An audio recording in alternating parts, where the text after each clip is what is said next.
Hello! Today we are making, by request from the audience, dill pickle spice. Now this is not the type of spice that you would put into your dill pickles. This is the type of spice that you would season food with. In particular, we love to flavor popcorn with it, but you can also flavor French fries. You can put it in sour cream or even mayo overnight to make a dip for chips, for pizza crust, things like that. Alrighty, let's get to it. So, of course, you're going to need a container to shake up your spices and store it in, of course. You're going to need mustard powder, which we don't have any mustard powder, so we took mustard seeds and we just grinded it up in our mortar pestle here. If you don't have a mortar and pestle, you can also use like a smoothie maker. It won't be a perfect mimic of the store-bought because the hull will still be in there. As you can see, there's dark flakes in there as well as the yellow, but it's still mustard powder and it'll still do its job.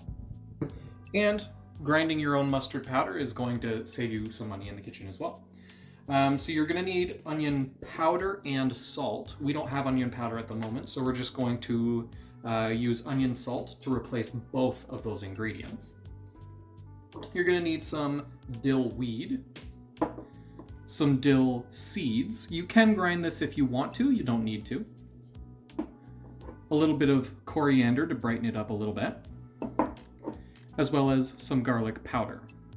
And again, the base recipe is going to be in the description, so we have modified it slightly because of the mustard seed and the onion salt. However, if you have all of the base ingredients, then you're good to go. If you're like us and you have maybe coriander seeds, but not the powder, feel free to also grind it up in mortar pestle, or like we said before, any kind of high-speed blender should also work. So first things first, we're going to start with the dill weed. Now every ingredient here only needs 1 tablespoon, so that makes things a little bit easier. However, our dill weed is too small for a tablespoon to fit, and teaspoons to fit. So a nice conversion is 1 tablespoon is equal to 3 teaspoons. So I'm using half a teaspoon, so I'm going to need 6 of these for this recipe.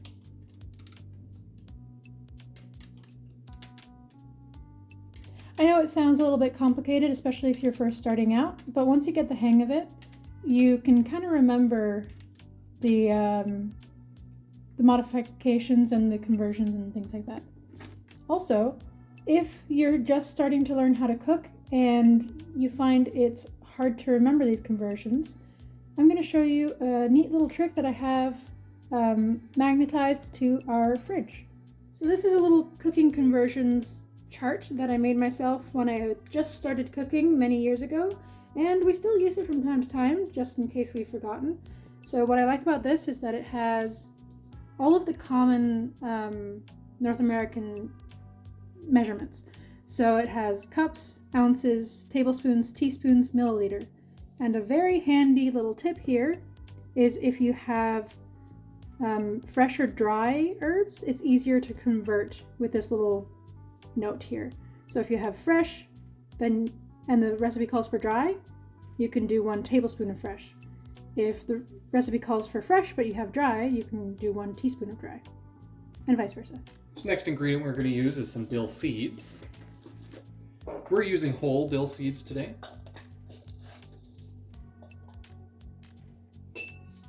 Perfect. And next up is going to be garlic powder.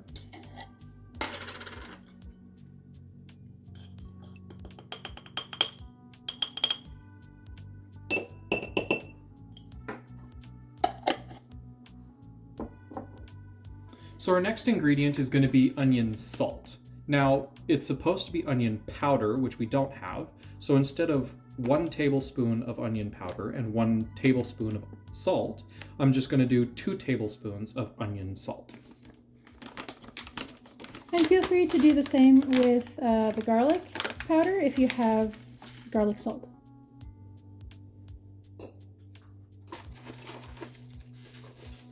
Here at Cheap and Cheery, we're all about cooking with what you have. So next ingredient is going to be the mustard powder. Now we did pre-measure the mustard powder. So all we have to do is add it in here. So that's a tablespoon of mustard powder as well. Trying not to spill it, of course.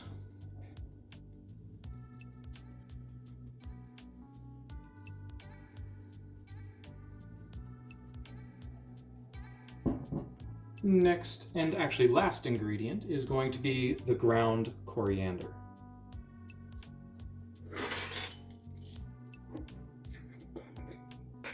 Now again, our tablespoon doesn't fit in this jar, but our teaspoon does, so I'm going to do 3 teaspoons of coriander. And feel free to make a little copy of the conversion chart that I showed you before. It's very handy to have in case all these conversions kind of get mixed up. And of course, the next step is to shake this all up, and you're good to go. All right, now that everything's put together, it's time to shake.